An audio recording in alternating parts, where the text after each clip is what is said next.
Hello, all you wonderful, wonderful, wonderful people. Welcome to another episode of Viro's Vault.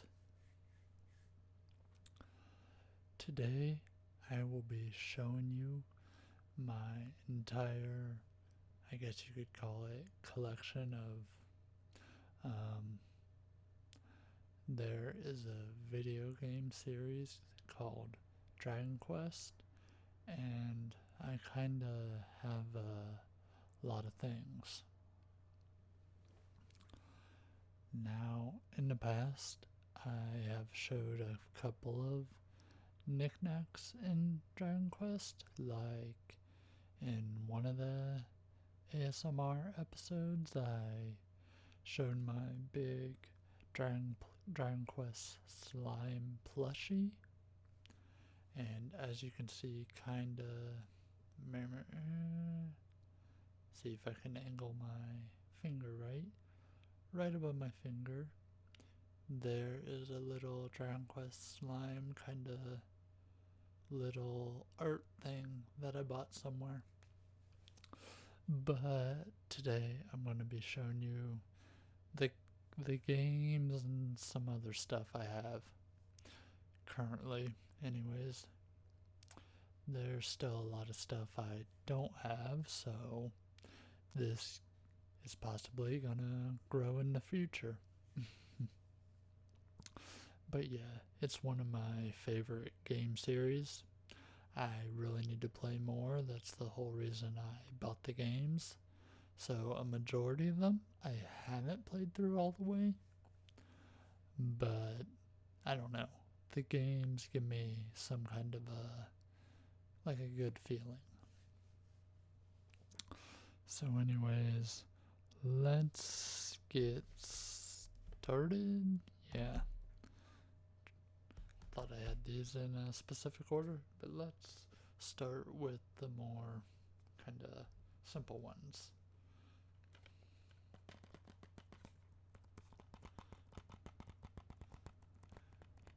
Dragon Quest Builders.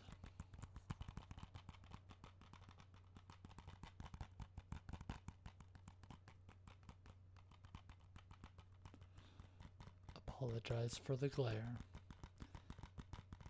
Don't have the best setup at the moment when it comes to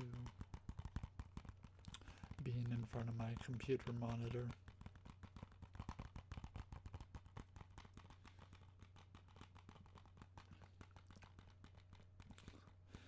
This game is basically,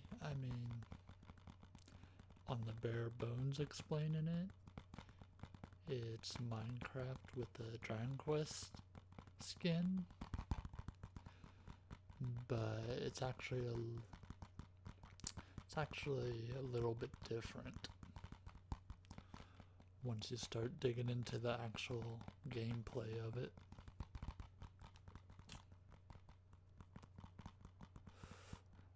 So this takes place in the world of Dragon Quest 1. You try to rebuild towns that are from Dragon Quest 1 in this game, basically. So it's kind of very lightly a town management game, with some like action kind of fighting elements. Not that deep on combat though.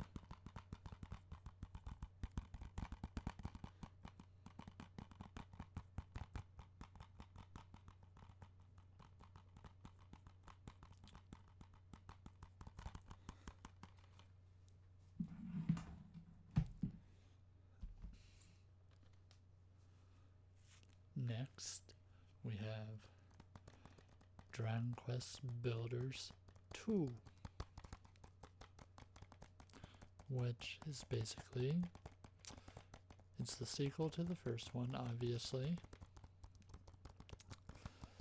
but in my opinion, it is much, much better.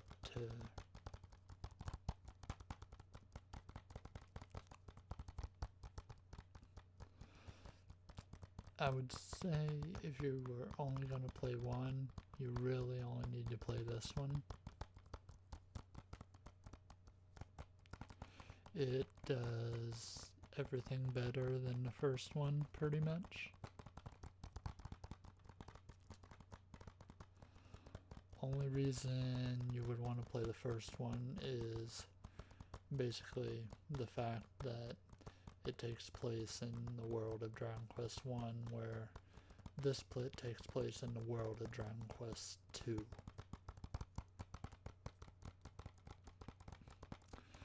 And if they make a Builders 3, it's probably going to take place in the world of Dragon Quest 3.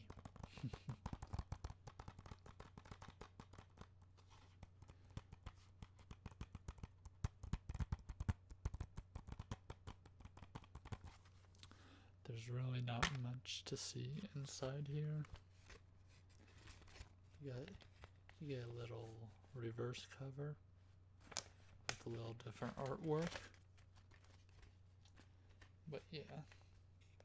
Oh. I don't know if this code was used or not, because I bought this used, but if you necessarily really want it, there you go. Guess I should have prepared better.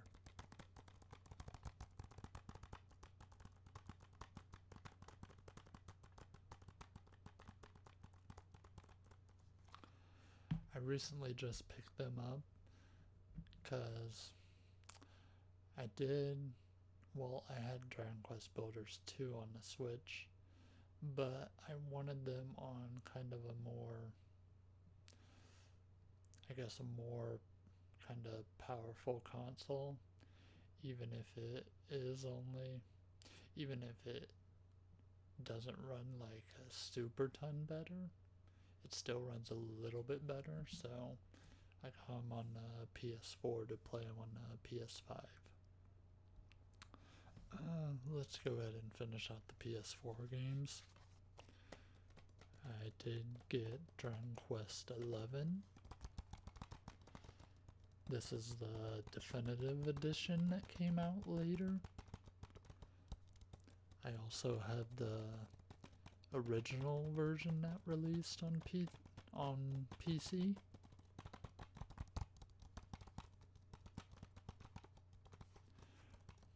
This is actually a really good mainline game if you're going to be new to the series. It's a good starting out point.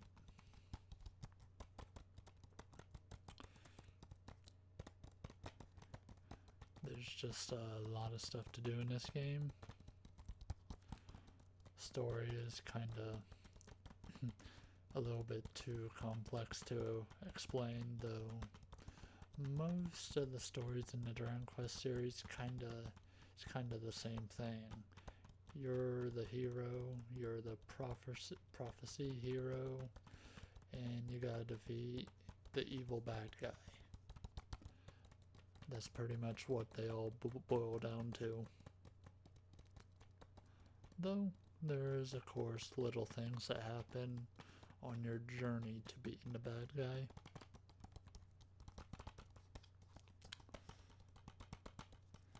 But yeah, this is an excellent jumping on point if you was ever thinking about jumping into the series.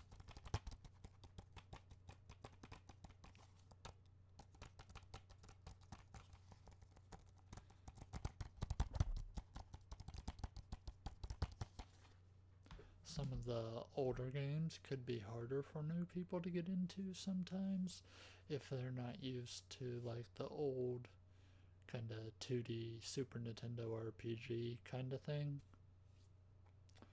But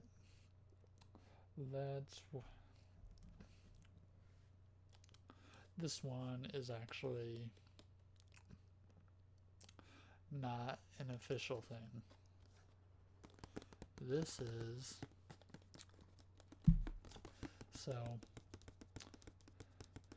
before this was the Dragon Quest V, before it was actually released here in America on the DS,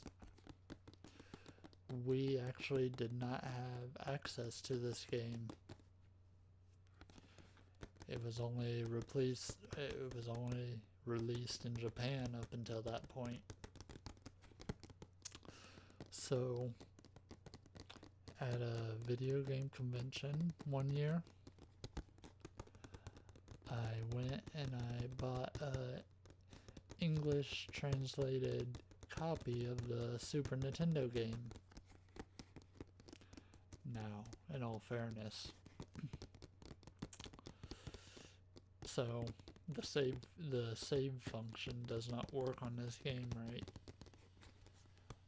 But that's just the kind of risk you take when buying something like this.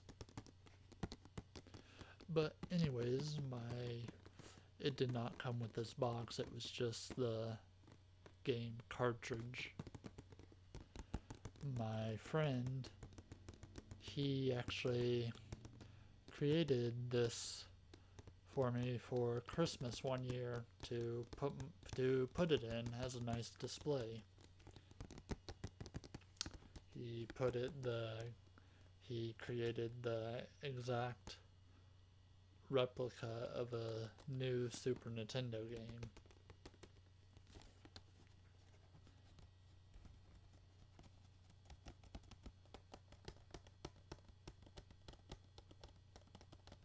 It's a little hard to see because of the glare. But this is very awesome. One of a kind, kind of.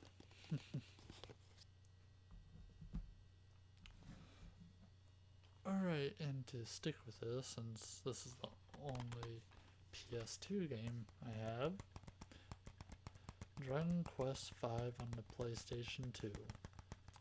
This is again a Japan only kind of thing. So if I was to pop this in PlayStation 2 and play it, I would not understand a word.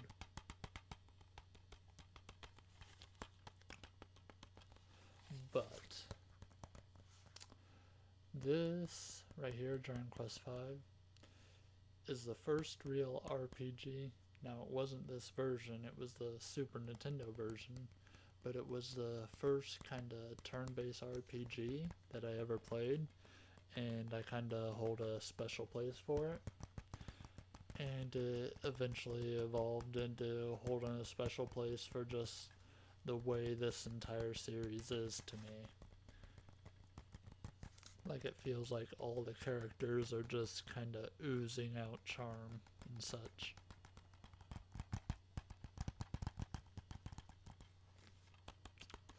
But I also like to have stuff like this because they just make kind of like cool set pieces for displays and such. Also, I may or may dabble in getting like a English translation of this, because they do have ways to do that now. Well, they've had ways to do that.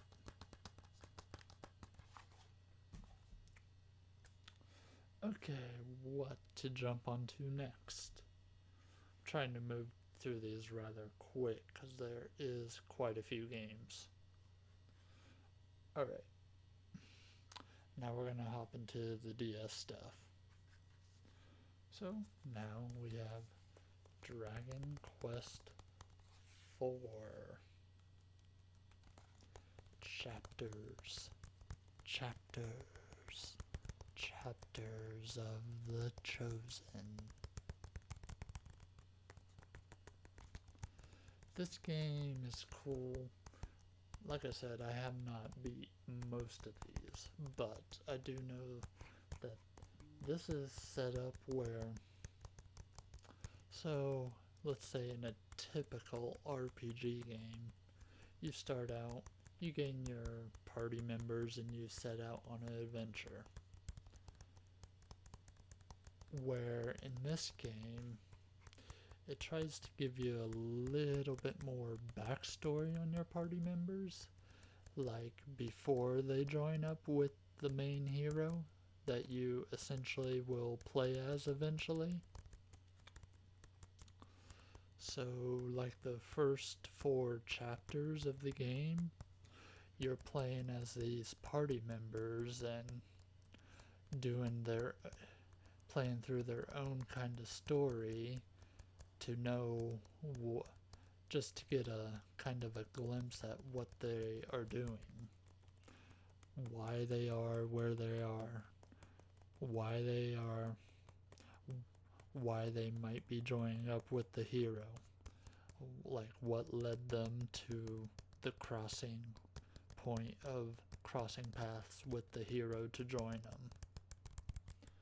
So yeah, that was kind of the unique thing this game had going for it.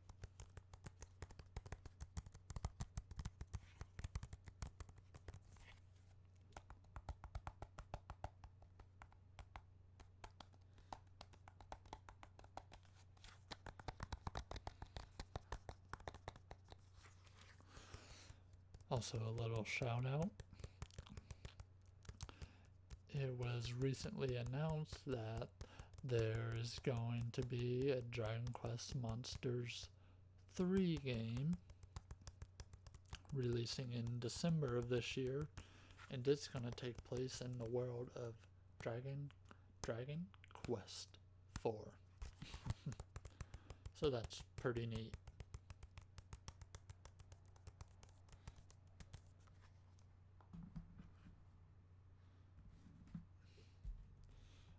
Alright, and of course we have my favorite game, Dragon Quest V, for like the 3rd time I've bought it so far. And you know what? I'd probably buy it again if they keep on re-releasing it. This is the best in the series for me. That's probably, I mean, it is considered to be a great game by many fans, but I probably can be a little bit biased for it because with it being the first game I ever played, so I kind of have nostalgia ties to it when it comes to RPGs.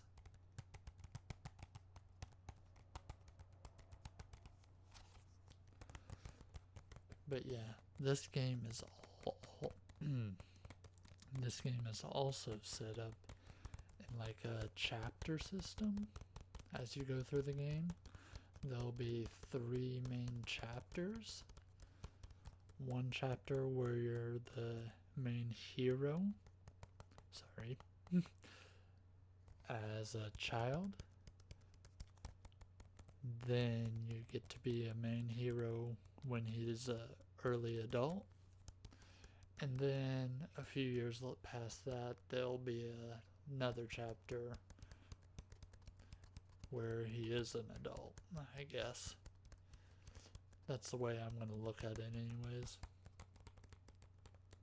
So yeah, the cool thing about this is you play through the heroes like pretty much like you play through his life, so you get a good connection to the person you play as in this game and people surrounding him. Like, it's interesting to look back and check out places as you're in a different chapter and how things have changed over the years in the game with the people and the towns. So it's kind of really cool. And there's like a strong kind of family kind of tie to the way they do the story. So I kind of enjoy that too.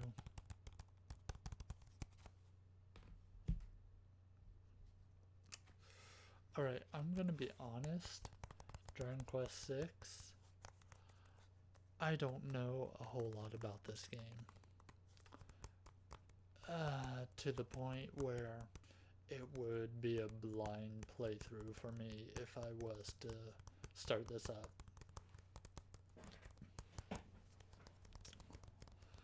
Like, I don't know really the story beats in this game. I just never really watched it or anything like that, or even played it really. I'd like to, but I have to plow through all the rest of these games too, so. I do know that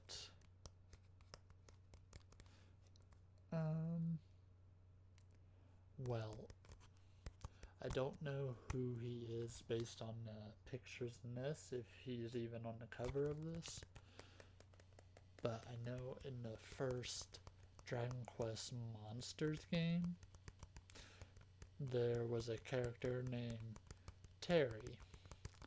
I think he's supposed to be a younger person of one of the characters in this game. But, like I said, I don't know a lot about this specific game. I just bought it for the collection. I'm wanting to own them all. I want to own them all, and I might even, well, I've already bought several of the different versions of the same game, so I might do that just to make the collection bigger. Like, get all the regular Nintendo games boxed, Game Boy Advance games boxed, stuff like that.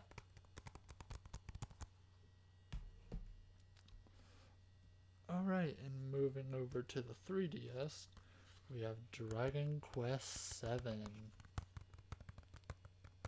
This is considered by many as one of the longest RPGs ever. It starts out kind of slow, and again, this is one I never really played, so I just heard about it. I'd like to play it.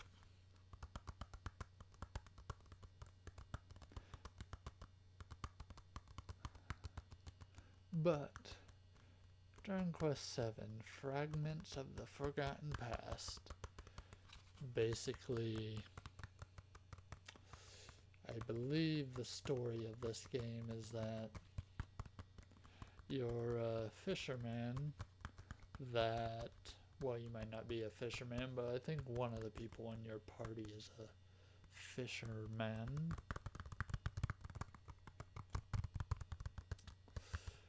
It takes place on an island where that's surrounded by water, obviously, and the civilization on this island, they don't know what's really beyond the sea. Like, is there other islands out there or something? Like, just what is out there? And when they get to that point of exploring, it ends up they find these little shrines that takes them back in time to where the ruins was now just not ruins, and the stuff you do in the past changes the ruins in the future, I believe. Again, I don't know a lot about this game because I never actually sat down and played it yet, but I definitely want to.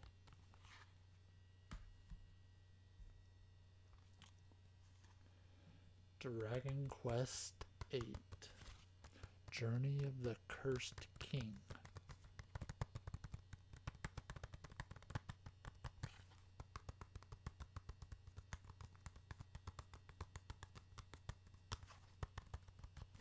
So, this originally released on PlayStation 2. This was big because this was the first 3D Dragon Quest game, like fully 3D world. So that's one of the reasons why this is this was a very excellent game when it released. It definitely got people into the series.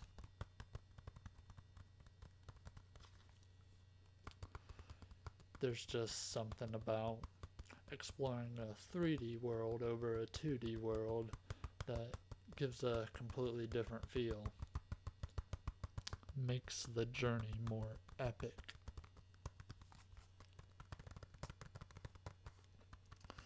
I've only played I think about 10 hours into this game back on PS2, so my memory's a little foggy about what it was specifically about. I know there was a king that was kind of transformed into this little monster Yoda looking thing, along with the princess that was transformed into a horse. But other than that, I can't remember what the main... you obviously chase down a bad guy, of course. But this is considered by many the best Dragon Quest. It goes back and forth between 8 and 11 because I assume they both are comparable because they were both kind of like full 3D world adventures.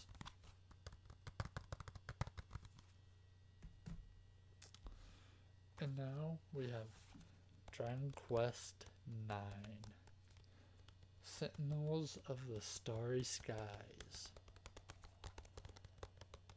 I actually had this on back when I first owned a DS.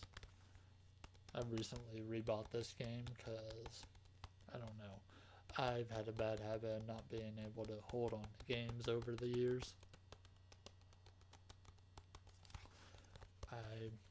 What I played of this game, I remember playing this game to a point where I got stuck, and then I don't remember where it was exactly at.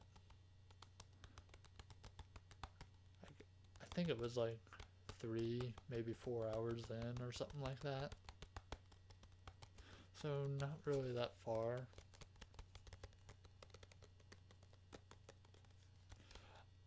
I've always had a bad attention span when it came to playing on like a handheld system. I always much preferred to play on a TV or some kind of bigger screen in just a stationary spot. This was a unique game because the party members in this they all were kind of clean slates, kind of like each hero that you play as in the main games, where you're supposed to like put yourself in their shoes and just because it's your adventure with that kind of mindset.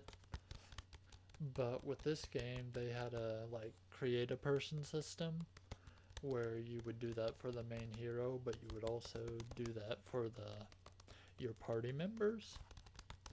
So kind of made your party members kind of lifeless in a way. But the selling point for this game was that you can connect up to other people's games and play with them. That's why it was intended that you would be playing with other people that would be in your party when playing through this game.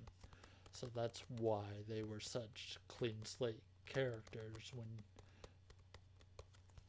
you would create the party members when you were just playing by yourself. but it was intended that other people join your game and play with you. That was the big idea for this game. And unfortunately, a lot of people won't be able to experience that kind of experience now with this game, since all the kind of multiplayer kind of services are offline, unless you technically know how to set that kind of thing up, like on your computer and stuff, because there are workarounds. You just have to have the know-how and know what to search for in order to set that kind of thing up. Alright. I don't know what order I want to do this in, but so earlier I was talking about the Dragon Quest Monsters game. Dragon Quest Monsters 1 and 2 came out on the Game Boy Color, I believe. Then when DS came, they also had a series of Monsters games. Dragon Quest Monsters Joker. So, this was bringing, on the DS, this was kind of a, in a sense, kind of a big deal in a sense. It was a risk, I would say, when they made this game, because for they was using the power of the DS, and they was ambitious with it. They made basically a 3D Dragon Quest Monsters game, which these games can be comparable to the Pokemon games to an extent, but in a sense they, at the same time, they're kind of their own thing. Like, yes, they are a monster catching game where you gotta catch them all, or you kind of get the kind of itch to try to catch every single monster you come across. But the way you do it is a little different, and this has, I would say, a little bit more story beats than your kind of typical Pokemon game. Now, this probably did not age the best. It's playable, I will say that, but the look of the game, it trying to, because it tried to do 3D graphics on a underpowered kind of system. Like, what they did was good, but you can definitely see that they was kind of pushing the power of the DS console. And yeah, it's good. I recommend it. Of course I do. Why wouldn't I? So also, Dragon Quest Monsters Joker 2. Yeah, this was its own series. I have not personally played or started this one yet, so I don't know how much this differs from the first one. From the looks of things, it looks like it looks a lot better. It's really hard to have these screenshots do it justice, though.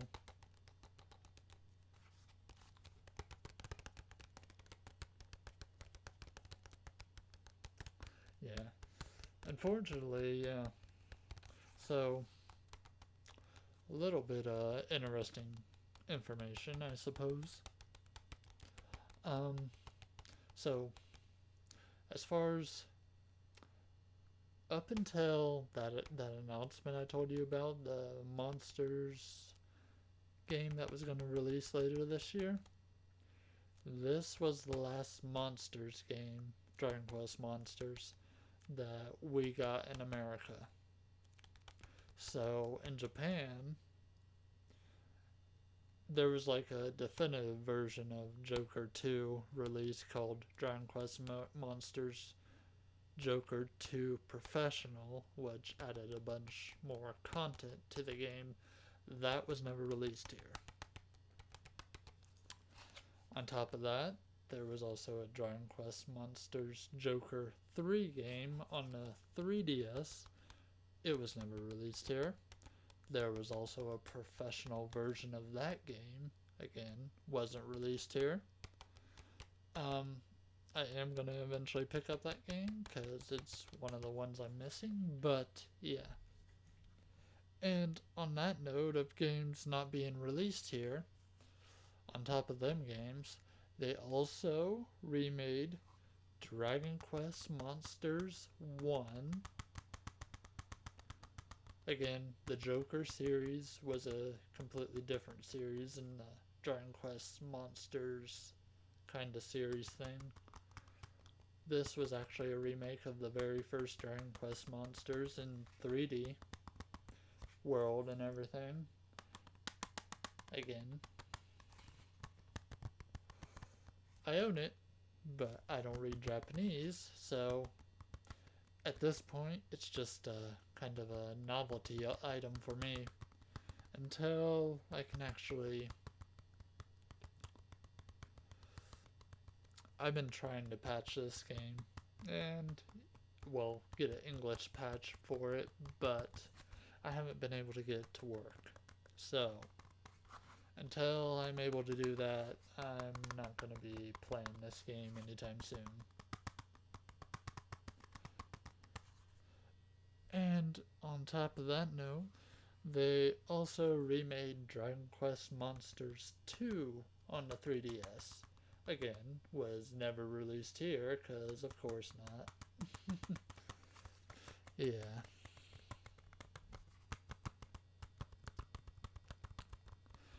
I also apologize if I haven't been doing too much soft spoken. I guess I got a little bit excited. So, sorry about that. But yeah, again, now, unlike the first one, I was actually able to get this one English patch, so I am able to play this whenever I get around to it.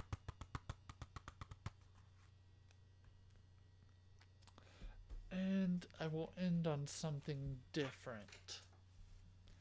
So, what I have here is a music CD box set that was released in Japan. Again, this wasn't something that was released in America. A little bit dusty. But there is 10 music CDs in here. That is done by, that is a symphony orchestra for Dragon Quest 1 through 9, basically combining all the soundtracks into a thing. Now, I'm not going to pull out each CD, but each CD has like a little theme. Like, one of the CDs is like towns, dungeons,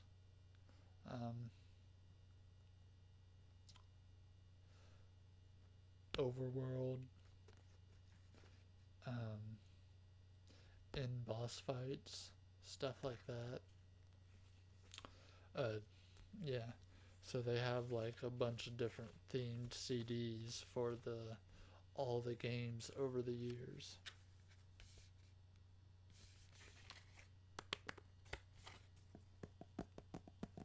This was just really cool, and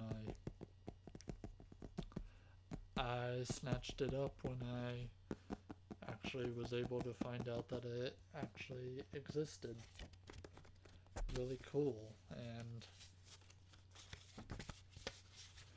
they don't really release this kind of thing in America all that often.